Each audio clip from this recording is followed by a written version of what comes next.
नमस्कार, फ्रंटलाइन 24 में आप सबों का स्वागत है। अभी हम पहुंचे हैं बेनीपट्टी प्रखंड के ब्रह्मपुरा पंचायत, जहां हमारे साथ हैं पंचायत के संभावित प्रत्याशी शैलेंद्र कुमार झा जी। ये काफ़ी समाज सेवी हैं, कर्मठ हैं, ईमानदार हैं।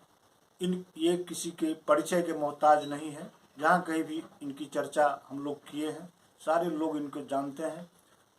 ये हमेशा गरीबों के लिए, अपने पंचायत के लिए, बेनीपट्टी विधानसभा के विकास के लिए हमेशा तत्पर रहते हैं और कई ऐसे कार्य हुए हैं जो इनके द्वारा संपादित करवाया गया है और जुझारू हैं।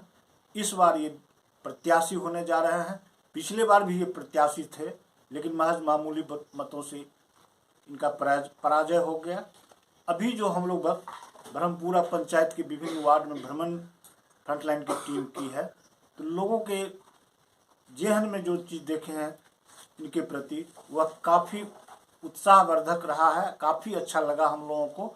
तो आइए हम लोग जानते हैं, करते हैं चुनावी चर्चा शैलेंद्र जी से। सर, फ्रंटलाइन में आपका स्वागत है।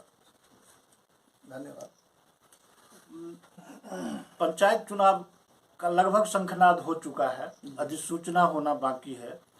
तो इस बार भी आप मुखिया पद के संभावित प्रत्याशी हैं।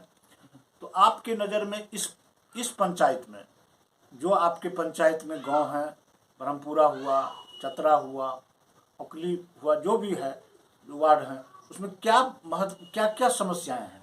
सबसे बड़ी समस्या तो मेरे पंचायत में सड़क की समस्या है।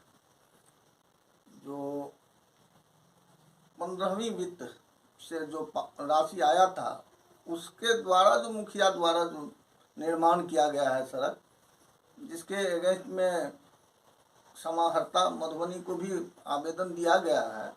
जगह जगह रोड टूट चुका है। 2 महीना पहले जो रोड बनाया गया वो आज ध्वंस है। तो सबसे बड़ी समस्या है कि हमारे यहाँ सड़क की बहुत ज़्यादा और नली की बहुत ज़्यादा दिक्कत है। आप रास्ते से आएंगे तो हर जगह आपको पानी ही पानी नजर आएगा। तो इस परिस्थिति में सड़क, शिक्षा और स्वास्थ्य मेरी प्राथमिकता होगी। समस्या में एक सड़क सबसे बड़ी समस्या, जिसकी स्थिति काफी गंभीर भयावह है, गंभीर बनी हुई है। और शिक्षा स्वास्थ्य की क्या स्थिति है?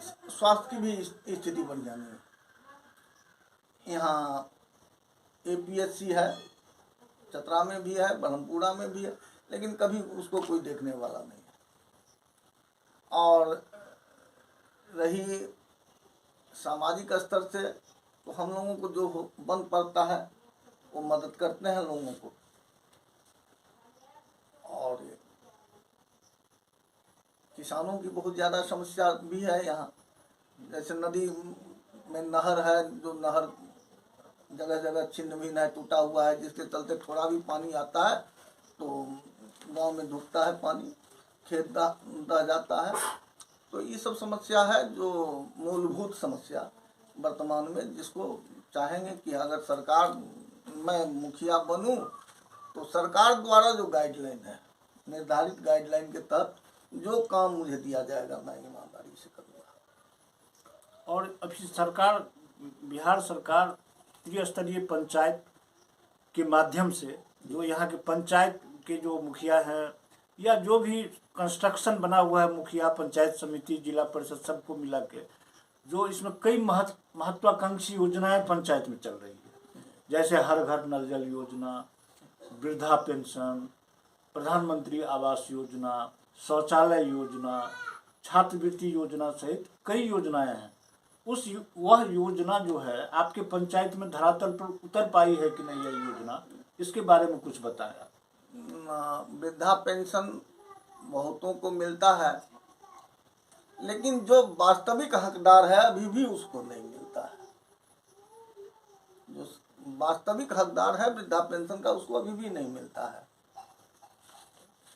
तो सबसे पहले उसको फायदा हो, ऐसा प्रयास करना होगा। और हर घर नल जल योजना, हर घर नल जल जो है सो मेरे पंचायत में जब हमारे माननीय विधायक पीएचईडी मंत्री थे, तो उनसे हमने आग्रह किया कि भाई आप सब जगह तो मुखिया द्वारा होता है, आप मेरे पंचायत में कम से कम अपने डिपार्टमेंट से कराइए। तो पीएचईडी डिपार्टमेंट से काम हुआ, काम हमारे पंचायत में बढ़िया हुआ। नल जल वाला काम जो है हमारे पंचायत में धरातल पे सही हुआ। मुखिया जैसा काम नहीं हुआ कि कहीं पाइप उधर लटका हुआ है, कहीं चला नहीं। हम लोगों के यहाँ धरातल पे काम हुआ है, जो अभी वर्तमान में ठीक।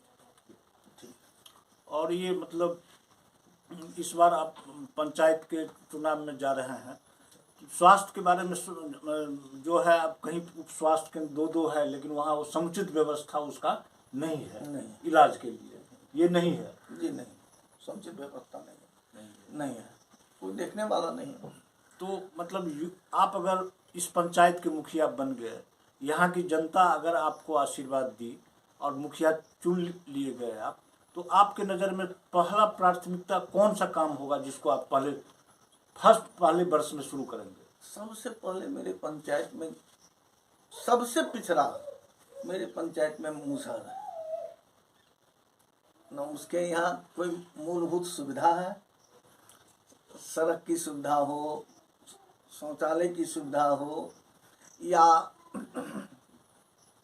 जॉब कार्ड दिया जाता है मनरेगा के तहत आज तक एक भी मजदूर को मनरेगा के तहत काम नहीं मिला। तो हम अगर करेंगे, समाज अगर चाहेगी, पंचायत अगर चाहेगी कि मैं मुखिया बनूं, तो सबसे पहले मेरा फोकस होगा कि मैं जो सबसे निचले स्तर का समाज है उसका विकास करना। उसके बाद दूसरा और सब, उसके बाद मैं शिक्षा पे ज़्यादा फोकस करूँगा। इसके बाद अगर मुझे समय मिला तो मैं शिक्षा पर ध्यान दूंगा। स्वास्थ्य पर भी ध्यान देंगे आप? निश्चित स्वास्थ्य पर भी ध्यान देंगे। किसी भी समाज में, देश में या पंचायत में युवा वर्ग जो है वह आज उनके सामने अंधेरा दिख रहा है, उनका भविष्य जो है सो सही दिशा में नहीं जा रहा है। कारण उसका यह है कि बेरोजगारी, लोग शिक्षित होकर गांव में भटक रहे हैं, रोजगार नहीं है। कोरोना के कारण और ज़्यादा लोग बेरोजगार हो गए हैं। आप मुखिया होंगे, इस पंचायत के आप ही के अंदर सारा कुछ रहेगा, अधीन रहेगा। उन युवाओं के लिए, युवाओं के रोजगार के लिए आपके मन में कोई कार्य योजना है? नहीं, मुझे तो लगता है कि मैं पहले कहे हैं कि सरकार द्वारा निर्धारित गाइडलाइन के मुताबिक जो कुछ होगा, युवा के लिए भी जो होगा, मैं पहली प्राथमिकता उसको भी दूंगा। क्योंकि आज जो कुछ मैं यहाँ बोल रहा हूँ, आपके सामने बोल रहा हूँ, वो सब यहाँ के युवा का ही देन है कि मुझे प्रेरित कर रहा है कि आप चुनाव लड़ें, आप, हम लोग आपके साथ। तो मैं उस युवा के लिए तो कुछ करूँगा। और इसी तरह आधी आबादी महिलाओं की है। जी। और महिलाएं भी गांव में पढ़ लिख कर, अनपढ़ भी, सभी तरह की, सभी समाज के सभी वर्ग की महिलाएं रोजगार के लिए या वो बहुत तरह से परेशान नजर आ रही हैं। सरकार की योजना भी महिलाओं के उत्थान के लिए बहुत अधिक चल रही है, कई तरह की योजनाएं चल रही महिलाओं के विकास के लिए। उनके बारे में कुछ आप? महिलाओं के विकास तो होना चाहिए, क्योंकि हमारे मुख्यमंत्री महोदय 50% भागीदारी दे दी हुए हैं पंचायत में भी। तो निश्चित रूप से मैं कहना चाहूँगा कि पहले हम कह चुके हैं कि सरकार द्वारा निर्धारित गाइडलाइन के मुताबिक जो कोई विकास का काम होगा, महिलाओं के लिए भी जो होगा, वो मैं करूँगा। और ये एक चीज़ है कि अपने मतदाताओं को, जो मतदाता आपको मत देंगे या चुनाव में भाग लेंगे, उन मतदाताओं को आप अपने तरफ से क्या संदेश देना चाहेंगे? मैं मतदाता हूँ, चूँकि मैं सब दिन से पंचायत में रहा हूँ और मुझे लोग जानते हैं कि मेरा चरित्र कैसा है। तो मैं सबको यही कहना चाहूँगा कि 5 साल का समय मुझे चाहिए। अगर लगता है कि 5 साल मैं लोगों के विश्वास पे खरा उतरूं तो ठीक है, नहीं तो 5 साल के बाद मैं ये कहने के लिए किसी के यहाँ नहीं जाऊंगा कि मैं भी एक चुनाव में कैंडिडेट हो रहा हूँ। तो मैं अभी तो विश्वास ही दिलाऊंगा। और लोग देखे हैं कि मैं अगर सांसद विधायक के साथ रहा हूँ तो भी उन लोगों के द्वारा भी जो काम मिला वो भी समाज में आकर के हमने किया। तो विकास मेरा प्राथमिकता है। तो मैं विकास के लिए कहीं गिड़गिड़ाना पड़े, किसी का पाँव भी पकड़ना पड़े तो मैं विकास के नाम पे करूँगा।